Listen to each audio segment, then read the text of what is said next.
Hey everybody, it's Jason with Parallel Reality coming back with here today with an article from The Federalist. It's dated August 26th, and it's entitled, "It's Time for Republican AGs to Bring the Fight to Democrats' Proxy Organizations."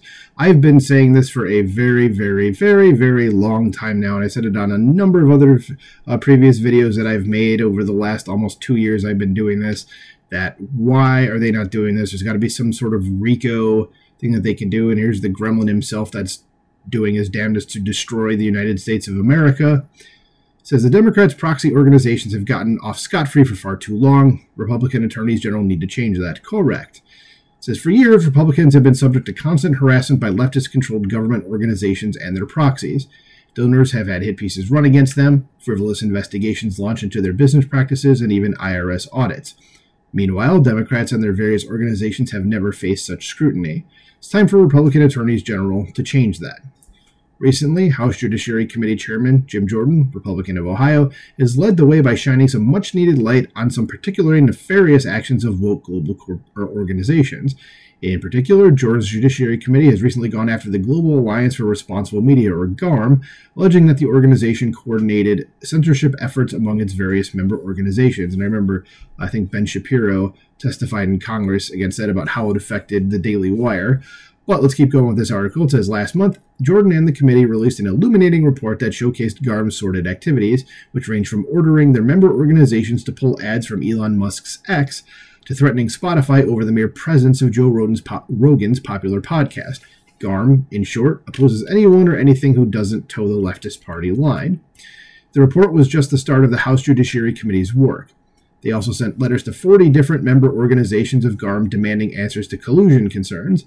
Elon Musk then filed a lawsuit against GARM, and days later, GARM's parent company, the World Federation of Advertisers, announced it was ending GARM's subversive activities. Another big win for Musk. Yeah, that dude just can't stop winning.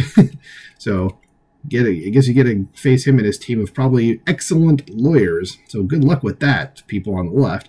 These unfair business practices against conservatives and other ideological opponents have, tragically, become the norm on the left. If Republicans take back the White House in 2024, fighting censorship of all stripes must be a top priority. The House Judiciary Committee, assuming it even stays in Republican hands, cannot do this alone.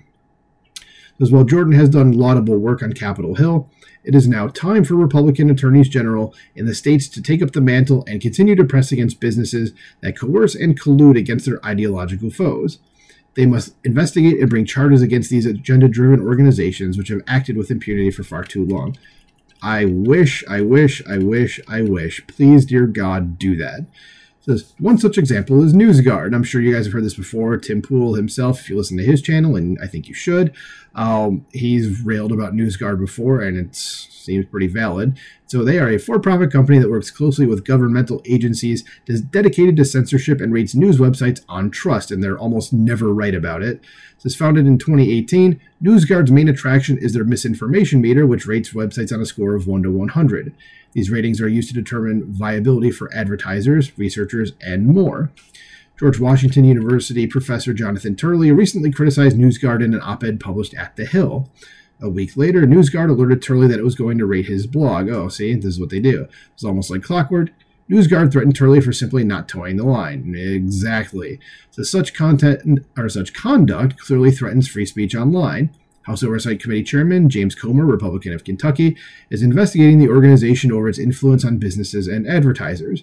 This is a good start, but his efforts should be reinforced by Republican AGs. Yeah, and NewsGuard's one of those things where they rate, like, it's ideological. So if, like, you toe the line, they're going to give you a good grading. And if you're Republican, they're just going to be like, no, it's misinformation, even though what the Republican side may say, like Fox News, may actually be true. That's just how they work. Says another possible target is the American Federation of Teachers, or AFT, led by Randy Weingarten, a force for everything bad that enters our underperforming public education system. Yeah, she is awful. Says the AFT acts almost like a mafia, coercing and compelling teachers to join or else face the consequences. The AFT has repeatedly acted as a cudgel for the Democrat Party. So think about that. Like, you're the biggest teachers union in the country, I think they are, basically is an apparatus of the Democrat Party. So do you want these people teaching your kids? I'd say probably not. It says, from praising Democrat vice presidential nominee Tim Walz to outright endorsing Kamala Harris for president, the country's largest teachers union, okay, that answers that question, has simply become another cog in the Democrat Party political machine. But not only have Republican lawmakers failed to investigate the group, the union has actively fought efforts by Congress to look into its political efforts. I think that should just be put to the side and say, no, we are absolutely looking into you. It's a union, so I'm sure there's a level of corruption there that can be investigated. Says other possibilities include Acronym, an organization backed by George Soros and LinkedIn founder Reid Hoffman. Acronym, which poured $100 million into defeating Donald Trump in 2020, is ostensibly a nonprofit. Acronym also propped up Courier Newsroom, a fake news organization that mirrors local newspapers but with an avowedly left-wing angle. It says now Soros and Hoffman are propping up a new organization called Good Information, Inc., which that's a Orwellian thing to name something that probably does not provide good information. So it says Acronym, Good Information, Inc., and Courier Newsroom are all backed by the same donors and led by the same person, Tara McGowan. Good Information, Inc. aims to cut through the fact-based information. It claims to oppose false narratives, so it probably does the exact opposite of those things. It says, it's the same old song and dance from the censorship industrial complex, which always just ends with more censorship. How are these leftist organizations allowed to flourish when, if conservatives engaged in these same tactics, there would be IRS agents aplenty knocking on the front door? We should probably get rid of the IRS too while we're at it. It says, with this administration and a toothless Congress, it's up to Republicans at the state level to take action. We've seen that these organizations don't stand up to scrutiny. Just look at Elon Musk and Garm. State attorneys general like Ken Paxton and Andrew Bailey, who are basically the only two guys, Republican AGs, that are doing a damn thing about any of the stuff going on that leftists are trying to use to control us. They've done a lot to lead the charge thus far, but it's not enough. The censorship industrial complex and coercive Democrat organizations will continue to bear their fangs. It's up to Republicans to hold them accountable. Yeah, so again, why is this not being done? Why can't we go after all these people? Like, there has to be some sort of RICO statute, as I've mentioned in other videos about the same sort of topic. Like, why isn't this being done?